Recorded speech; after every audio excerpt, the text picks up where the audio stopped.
Sathya Sai Speaks, Volume 11, Chapter 23, The Two Poles, Part 2 of 2. One has to go through the act of expiation.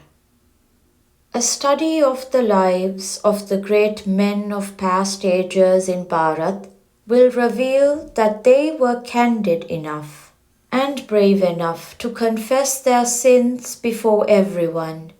They were also willing and ready to accept punishment for the sins committed. They sought to know what the prayaschitta, expiation of sin, was, the means of purifying and cleansing the erring mind. They went through the process with a sense of contrition and contentment. The horse that was let loose and allowed to wander through whatever realm it willed, a preliminary to the Ashvamedha Yaga, horse sacrifice, resolved upon by the Pandava brothers, was being guarded by Arjuna, who followed it at a certain distance. When the horse passed through Manipur, ruled by Babruvahana, his own son, born of Chitrangada, the king held it captive in his stables. Arjuna marched towards the city.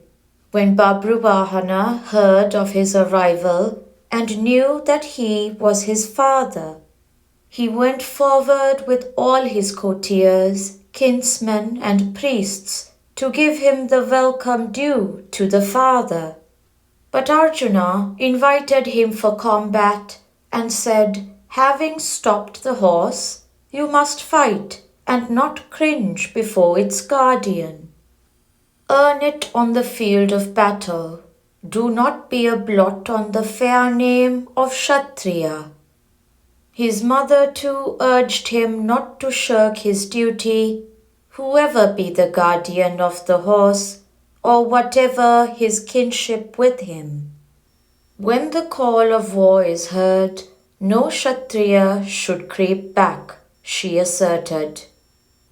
So Babruvahana went back and fought so valiantly with his own father that Arjuna was overwhelmed by the rain of sharp arrows. He fell dead on the ground between the two armies.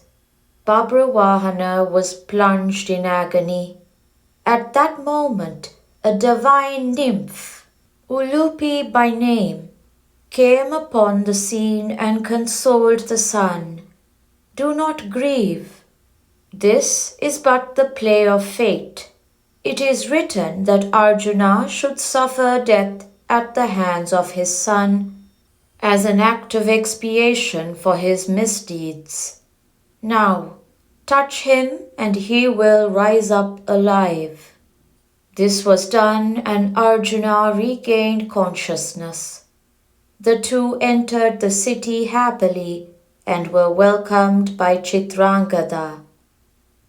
Arjuna himself had asked for this calamity in order to cleanse his mind. During the battle of Kurukshetra, he had killed his own guru and grandfather, Bhishma, and repented pathetically for that sin. He had invoked a punishment on himself for the wrong. To redeem me from this sin, may I die at the hands of my own son. Constant cleansing of the heart is essential, so that the spiritual journey might be smooth and without accidents. Serve your family as a duty. You are all nuts, bolts, and screws.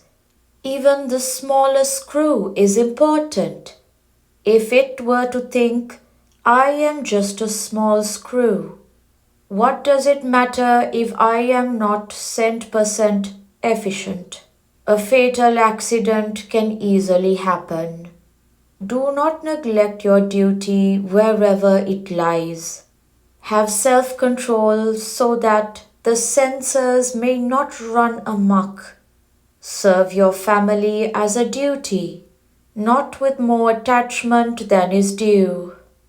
Frogs croak all around the tank, sitting in hundreds along the shore. But only when the tank is full. When it goes dry, not a single one is seen. Kinsmen crowd in when you are in affluence. When your riches are drained by misfortune, you are left severely alone. There is the story of a rich man who was being led away on death to the world beyond. He pleaded with his angelic escort that he may be allowed to halt a while and turn back once. They allowed him to do so. He turned and had a good look. Then he said, "Well, now I am ready. Lead me on." The messengers were surprised at his strange willingness to accompany them. They asked him what had happened to make him so resigned and determined. He said, "I amassed vast wealth through sin and crime. I fed and fostered a large brood of friends and kinsmen. I looked back to see whether at least one among them is now following me, eager to help in my sorrowful plight. Not a single one is worried about me. I shall now walk forward to whatever or wherever you take me." God is the truest friend.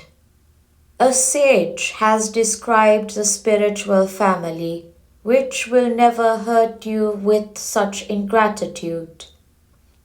Truth is the father, love is the mother, knowledge is the son, peace is the daughter, devotees are brothers, yogis are the friends.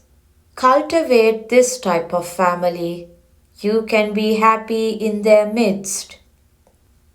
Bliss obliterates all worries and anxieties. Sathya Sai Seva Samitis have been formed to enable you to achieve peace and joy. They are not to be used for advertisement of myself or yourself. Some people ask, "Why do you have rules and regulations in a spiritual organization? How can progress be achieved without disciplining the mind?" Regulation, strict regulation, is essential up to a certain stage of individual development. The aeroplane runs on wheels for some length on the ground before it takes off into the air. You may ask, why wheels for an airplane? So too, when you reach a certain height in spiritual sadhana, rules and regulations can be folded up, just as the pilot folds up the wheels when up in the air.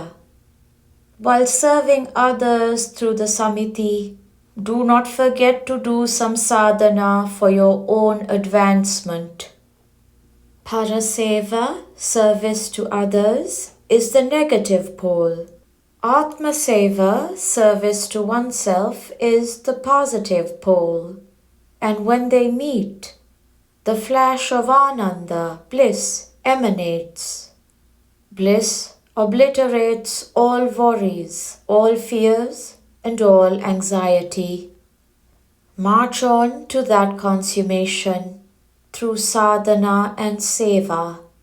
That is my blessing to each of you. End of part 2 of 2, Bombay, May 13th, 1971. God does not reside in the head. He is Hridayavasi, the dweller in the heart. Keep the heart cool, pure and soft, as the moonlight is on the Guru Purnima day. For this, your mind has to be cleansed by the mind only. Just as you shape an iron sickle or axe with an iron hammer, the mind is the shaper and shaped both. The power behind the mind, which helps it to shape it well, is faith in God. That is why it is declared that one must have faith in God, holy places, the scriptures, the mantras, the soothsayer, the drug, and the teacher. Cultivate that faith, and everything else will be added unto you. Sri Sathya Sai Baba.